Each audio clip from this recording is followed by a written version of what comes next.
Meus amigos, convosco novamente, Boa Nova da Vida, neste canal. E novamente nós vamos falar convosco sobre esta série que nós temos vindo a desenvolver convosco sobre Os Cristãos Perguntam. Novamente connosco nós temos o nosso amigo, já de vosso conhecido, o Padre Dr. José da Silva Lima, professor catedrático da Universidade Católica Portuguesa e também coordenador da mesma universidade na Zona Norte, concretamente com base, com sede em Braga. Padre Lima, foi um prazer novamente tê-lo connosco. Por me ter convidado. É sempre um grande prazer tê-lo connosco. E depois de nós termos falado sobre a Igreja na última intervenção, nada mais normal senão nós falarmos também nesta grande figura de relevo na Igreja, no povo da Nova Aliança, que é precisamente Maria, Mãe de Jesus e também aquela que nos foi dada como mãe no Alto do Calvário.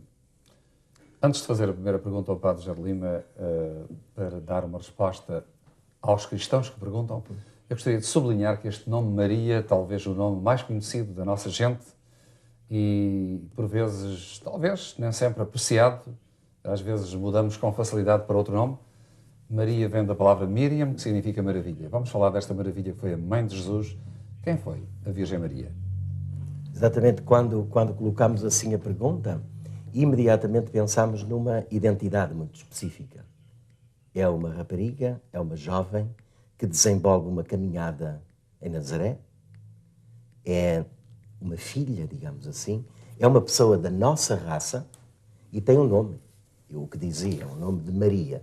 Isto é, no povo hebraico, o nome significa uma identidade. Esta senhora, esta rapariga, esta mãe, depois, tem um nome. É muito concreta.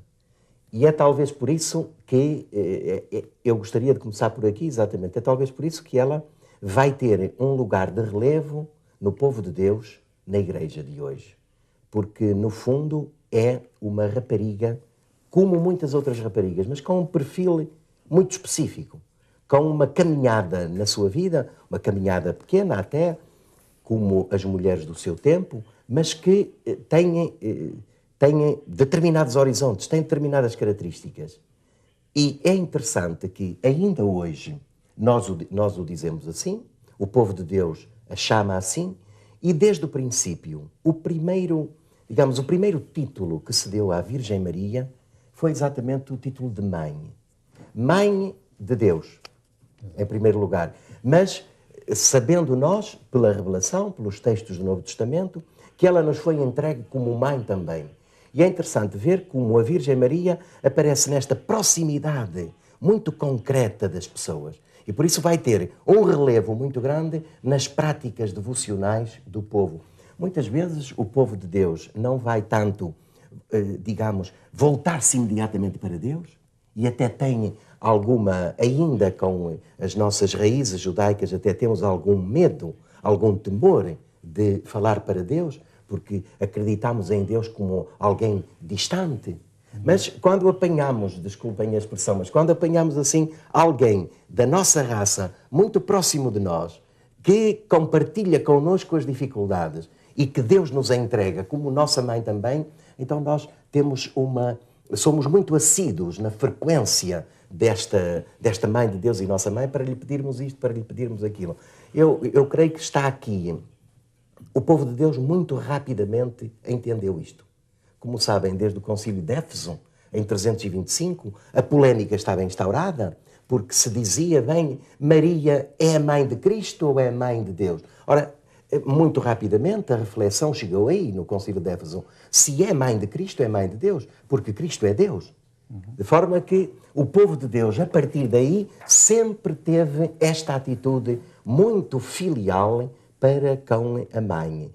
No sentido de que seguia, de certa maneira, se o filho de Maria, o primogênito de Deus, é Deus connosco, nós temos em Maria uma mediação, um canal muito próximo de nós, alguém muito próximo de nós, que é capaz de fazer chegar ao Filho e à Trindade tudo aquilo que são as nossas preocupações. Exatamente. Portanto, título já usado no século IV, título proclamado no Concílio de Éfeso em 431. Portanto, quando nós dizemos que Maria é a Mãe de Deus, não queremos de maneira nenhuma significar que ela tenha dado origem à divindade de Cristo, mas sim à humanidade de Cristo, que é o Filho de Deus. Exatamente, Maria é o receptáculo de Deus na humanidade. Exato. E é interessante, quando dizia do seu nome, Maria, Maria tem esta, é como que, e o povo rapidamente chegou aí nas ladainhas, é a estrela da manhã. Intitulámos-la Estrela da Manhã, exatamente muito próxima da expressão maravilha. E digamos assim que é aí que nós encontramos refúgio, amparo, e é neste sentido que conjugamos os esforços, digamos assim, e as dificuldades humanas com aquela que pode ser a intercessora, muito rápida e muito eficaz, vamos dizer assim. Maria, se pudéssemos falar na linguagem do nosso tempo, diríamos que é uma destas pessoas, uma destas pessoas bem colocada na vida e que despacha rapidamente... Facilmente identificável. Exatamente, e que despacha rapidamente tudo aquilo que são os nossos pedidos. São Lucas diz, exatamente no capítulo 1, versículo 35, o santo que vai nascer a ti há de chamar-se Filho de Deus. Portanto, Maria, Mãe de Deus, conforme é anunciado pela boca do próprio anjo. Ela é exatamente o receptáculo de Deus entre nós. Por isso é que ela é chamada também a esposa do Divino Espírito Santo. É muito interessante aqui. Porque Maria é mãe do Filho de Deus, dando-lhe a carne humana, o Verbo de Deus fez-se carne e habitou entre nós. Qual é a primeira habitação do Verbo de Deus? É o seio de Maria. E ao mesmo tempo permanece virgem. E isto a Igreja o acredita desde sempre, porque não foi a vontade do homem que fez gerar o Filho de Deus, mas foi a vontade de Deus que fez gerar o Filho de Deus no seio de Maria. E por isso a Anunciação do anjo é o lugar onde a gente vê a finesse, como é que eu ia dizer isto, a dignidade de Maria quando ouve a voz de Deus pelo seu anjo e lhe diz... Se Deus quer assim, faça-se a sua vontade. É esta dignidade excelsa, esta dignidade sem limite, que abre o coração de Maria, digamos assim, ao desígnio de Deus feito homem, pela força do Espírito Santo. E, portanto, a tradição chama-lhe o Espírito Santo, a Virgem Maria, e o Espírito Santo é o seu esposo, propriamente dito. Portanto, ela foi sempre virgem. Ela foi sempre virgem. Isto é muito importante para que... De facto, há cristãos que se interrogam. Mas, afinal, como é que ela foi mãe e permaneceu virgem? Exatamente. É aqui que eu creio que é a segunda ou a primeira, digamos assim, podemos discutir um pouco isso. É a primeira verdade que o povo de Deus confessa de Maria. A virgindade, por um lado, e a maternidade. Uma e outra verdade estão conexas. E é interessante exatamente porque nem na Reforma, como sabem, nem na Reforma Protestante, isto foi tocado. Os protestantes, a Igreja separada com Lutero, continuam também a acreditar, a crer, a confessar a virgindade de Maria. E há textos extraordinários do próprio Lutero sobre esta questão. Ora, nós sabemos que a questão da virgindade vem já da profecia do Velho Testamento.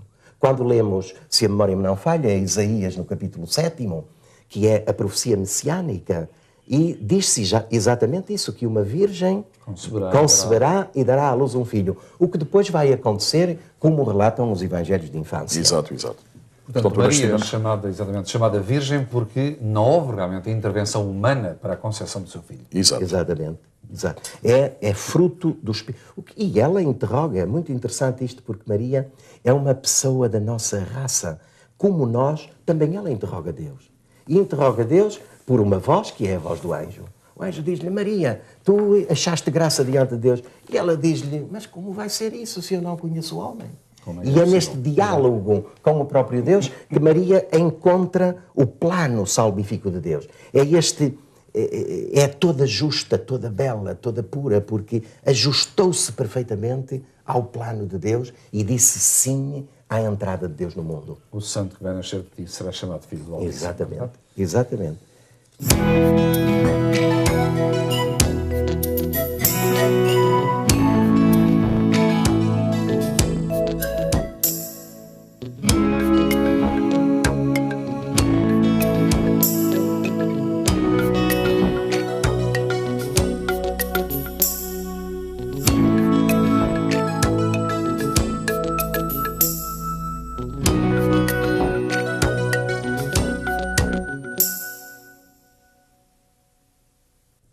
outra pergunta que por vezes surge também na mente de muita gente, e certamente os cristãos interrogam-se: Maria teve mais filhos?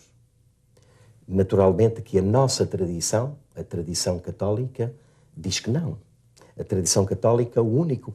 Mas é interessante de notar isto. Na Bíblia fala-se de irmãos. Os teus Exatamente. irmãos, estão lá fora os teus irmãos. Mas quando nós dizemos que Maria teve aquele filho único, o primogênito de Deus, eu creio que até por uma questão de lógica, digamos assim, e as pessoas que nos ouvem entendem isto, o seio de Maria, o espaço interno de Maria é tão puro, tão belo, tão extraordinário, que ficou planificado pela graça do Verbo encarnado. Depois, mais ninguém tocou o seio de Maria. Como que, podemos dizer assim, feita a nova criação em seu Filho, o primogênito de Deus, está tudo feito, está programado um novo mundo, porque a luz veio ao mundo por ela. E por isso, quando nós, nos Evangelhos, nos textos canónicos, nós por vezes dizemos, por vezes encontramos a palavra os irmãos de Jesus, temos de olhar a linguagem. Na Escritura, os irmãos são sobretudo os parentes. A palavra irmão não tem a mesma conotação que tem hoje entre nós. Os irmãos são os filhos sanguíneos, digamos, do mesmo sangue, de pai e de mãe. Num pensamento hebraico e judaico, não é isso que acontece. O irmão é também um parente próximo. Exatamente. Podemos dizer que os primos são irmãos. E, portanto, quando no Evangelho aparecem os irmãos de Jesus, não quer exatamente dizer... E a Igreja confessa que Maria só teve o primogênito de Deus. Mas quando se diz irmãos, não quer exatamente dizer que Maria teve outros filhos. Significa que havia parentes próximos de Jesus que viviam com ele e que faziam parte mesmo do grupo dos seus discípulos. Aliás, segundo uma própria lógica, desculpe interromper, uma própria lógica da própria razão do raciocínio humano, se qualquer de nós pudéssemos fazer a nossa mãe o ser mais belo e mais puro, fazíamos dele único. Exatamente. Único em todos os aspectos. Exatamente. Único até neste aspecto, deve ser realmente aquela que é a cheia de graça, cheia de beleza e única até neste aspecto da sua própria virgindade. Exatamente. E não sei se o Padre Gastão era por aí que ia entrar agora, mas quando disse aquilo que o anjo disse, Ave, cheia de graça, tu és a toda santa. Isto significa que é outra das verdades que a Igreja acreditou desde sempre, mas só formulou explicitamente há um século ou há um século e meio, digamos assim. Mas é esse encanto, essa beleza total, essa plenitude de santidade que encontramos em Maria. Porquê? Porque o Filho de Deus veio ao mundo nela. Ora, a santidade e a beleza vem de onde? Vem do Altíssimo, vem da Trindade. Ora, Maria não podia ser de outra forma. A partir do momento em que diz, faça-se a sua vontade, o Verbo encarnou, ela é toda pura. Mas nós já a acreditávamos antes, porque Deus a tinha preparado assim para ser a mãe toda bela do Salvador. E por isso é que nós dizemos, acreditamos na Igreja, que Maria é concebida sem mancha de pecado original. Dizemos isto numa verdade da fé, que é a da Imaculada Conceição. Definida, como sabem, proclamada explicitamente para toda a Igreja, depois em 1854. Mas o dogma da Imaculada Conceição, dogma no sentido de uma verdade explícita que a Igreja acredita, que acreditou desde sempre, mas que a determinada altura formula para todos os seus fiéis, esta verdade é de facto... Tem o sentido de dizer que Maria é toda pura, a toda bela, a toda santa, se quisermos, com a saudação do anjo, cheia de graça. Desculpe que não, Maria nenhuma. Não, Maria nenhuma, era precisamente isto. Até porque há aqui um ponto que eu acho que os nossos, quem nos está a acompanhar neste programa, os nossos telespectadores podem perguntar, mas afinal de contas isto são dogmas. A Igreja está a definir coisas. Não. Cuidado. Um dogma não é uma verdade que está fora da Sagrada Escritura. É uma verdade que está na Sagrada Escritura explicitamente ou implicitamente e que é precisamente explicada para que o povo entenda. O Santo Padre, quando fala ex cátedra, ou seja, quando ele exerce o seu munus pastoral do primado de Pedro, de definir e de realmente manter a Igreja de acordo com a verdade revelada, não está a revelar coisas fora da Sagrada Escritura. A revelação de Deus terminou com o último livro da Escritura. Está precisamente a explicar verdades que estão implícitas ou explícitas. Aliás, há uma coisa que é, como é que a ave ou cheia de graça? Ela não poderia ser cheia de graça se realmente não estivesse dentro da concepção virginal de Jesus. No plano de Deus, é exatamente A isso. concepção virginal de Jesus explica. Além disto, no Alto Calvário, João não é nada. João não é nada a Jesus. É apenas o discípulo amado. O discípulo. João, eis aí a tua mãe. Podia-se entender o Filho de Deus, o Santo dos Santos, entregar a mãe a um desconhecido em vez de entregar o irmão. Mas há mais, tantos livros na Sagrada Escritura, já no Antigo Testamento e no Novo Testamento, que têm o mesmo tipo de passagem e que se sabe diretamente que as pessoas não eram irmãos de sangue. Exatamente. Eram irmãos no aspecto de primos. Eu tive uma experiência belíssima quando vivi 4 anos em Angola, como sabe. Aliás, ordenei-me em Angola. E tive uma experiência belíssima. Logo nos primeiros tempos de Angola, eu comecei a ouvir os nativos falarem e tudo mais, e a dizer, eu tenho 18 irmãos, eu tenho 16 irmãos. Eu disse, que irmão tem essa gente? Não? Afinal de contas, venho a constatar que o mesmo conceito judeu, do povo judeu da altura contemporânea de Jesus e já mesmo do Antigo Testamento, ainda hoje se passa em povos nativos da própria África. E o mais interessante, Padre Gastão, é que isso passa-se hoje connosco, comunidade cristã. É o próprio Jesus que diz, mas vocês são todos irmãos. Tal Afinal, quem é a minha mãe? Quem são os meus irmãos? Aquele e aquela Tal que qual. faz a vontade do meu Pai. Tal Isto qual. significa que quando nós dizemos os irmãos de Jesus, estamos a falar de nós mesmos. Exatamente. É um parentesco espiritual forte, profundo e que apanha, vamos dizer assim, todo o povo de Deus da Nova Aliança. Não é qualquer coisa de excepcional. E ainda naquilo que acaba de dizer, faz-me pensar nisto, sabem?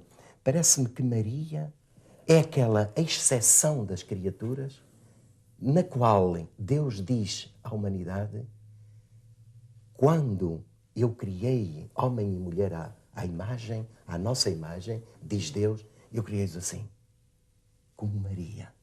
É esta exceção para dizer assim, a criação era isto. Só que nós, os da raça humana, digamos assim, depois somos contagiados por um conjunto de teias de mal que aparecem junto de nós, que são os da nossa história. Maria é aquela exceção. Exato. É aquela exceção de Deus para dizer, mas vós fostes criados assim.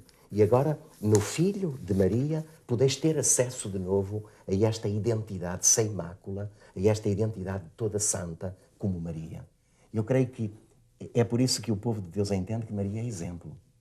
Exemplo desde a origem. Exemplo de uma caminhada. Nós hoje podemos, desculpai a expressão, mas podemos restaurar a nossa própria identidade na medida em que fugimos das teias do pecado e do mal e aderimos ao projeto de Deus como desde sempre aderiu Maria.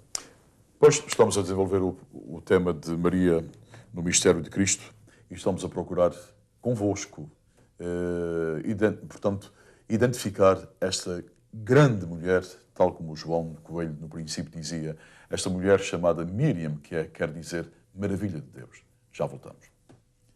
Podemos orar pelos outros, a mãe de Jesus pode mais. Por isso te pedimos, impressiona Maria, leves o povo a Jesus. O que de levar a Jesus entendes mãos. Como é bonita uma religião que se lembra da mãe de Jesus. Mais bonito é saber quem tu és. Não és deusa, não és mais que Deus, mas depois de Jesus o Senhor, neste mundo ninguém foi maior. Estamos a falar convosco sobre o mistério de Maria na Igreja.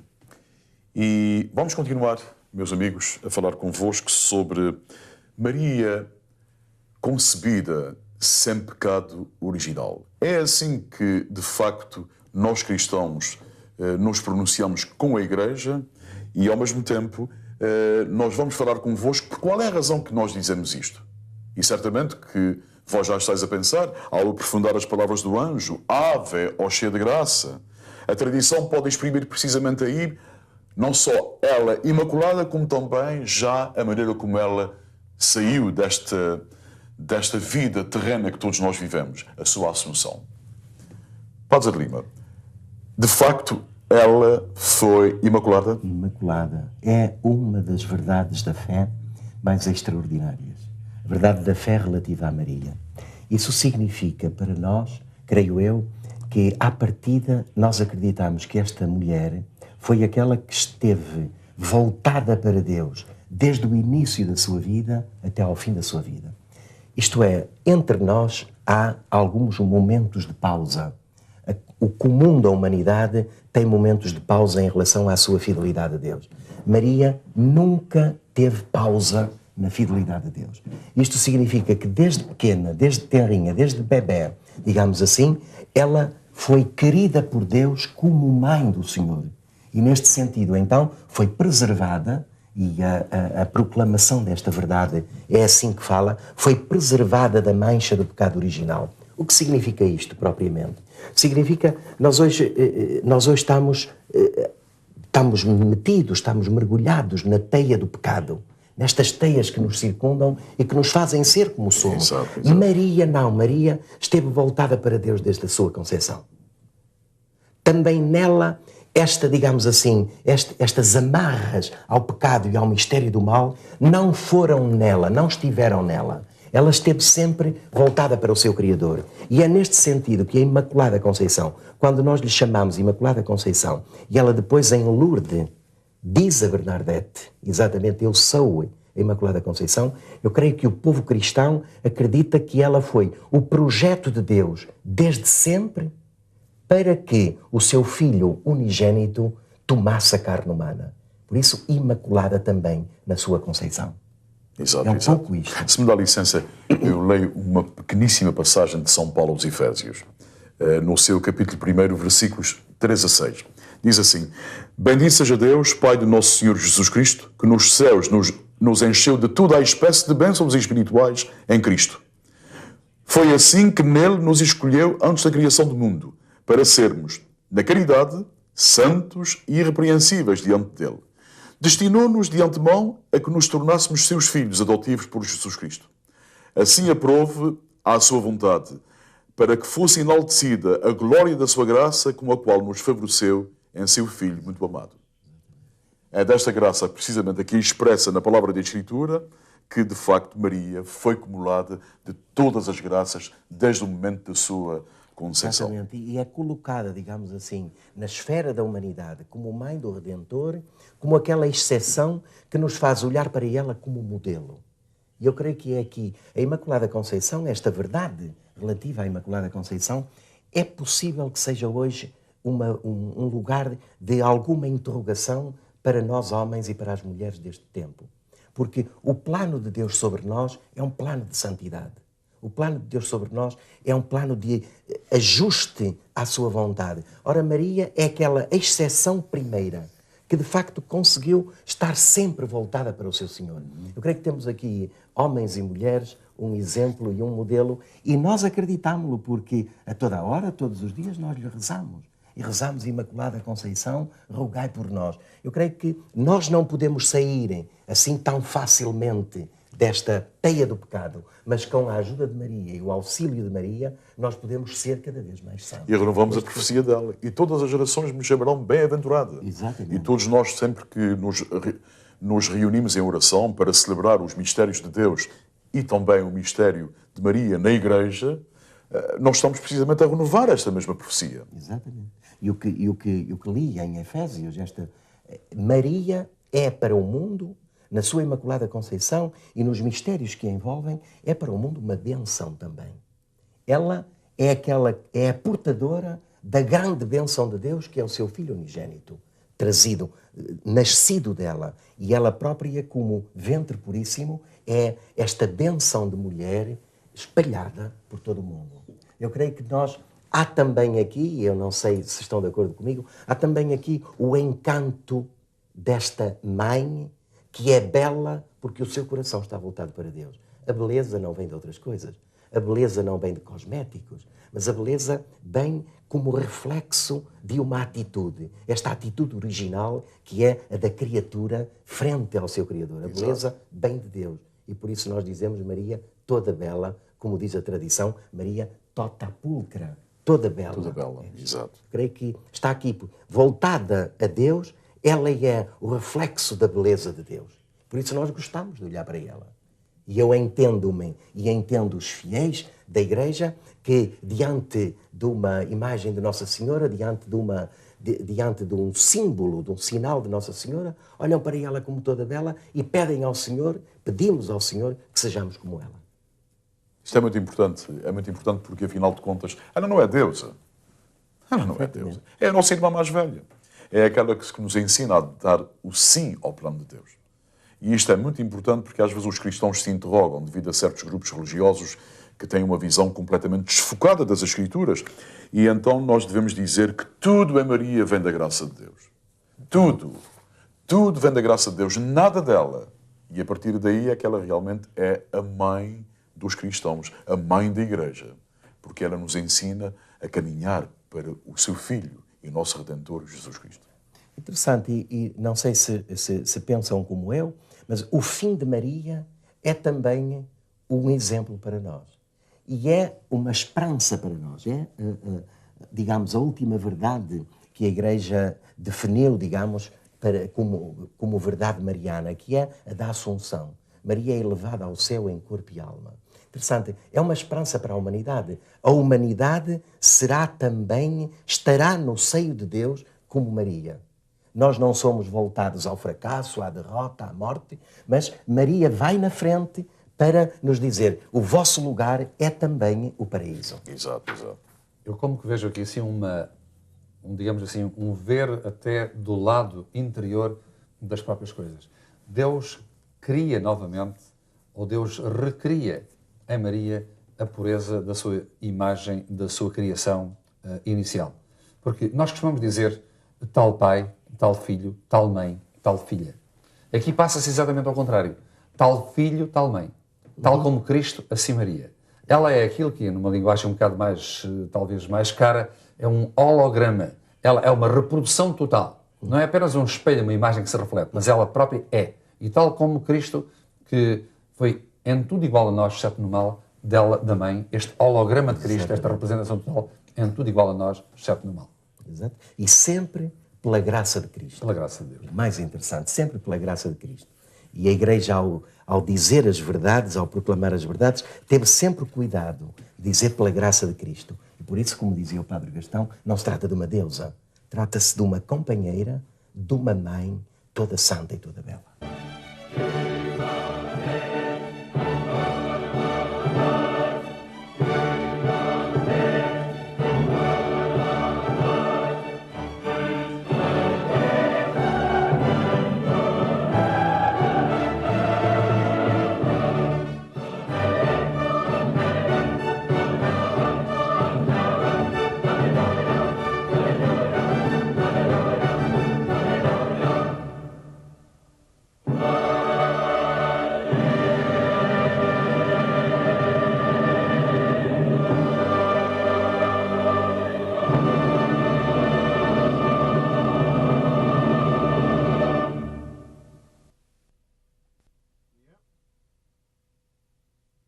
RTP International all over the world.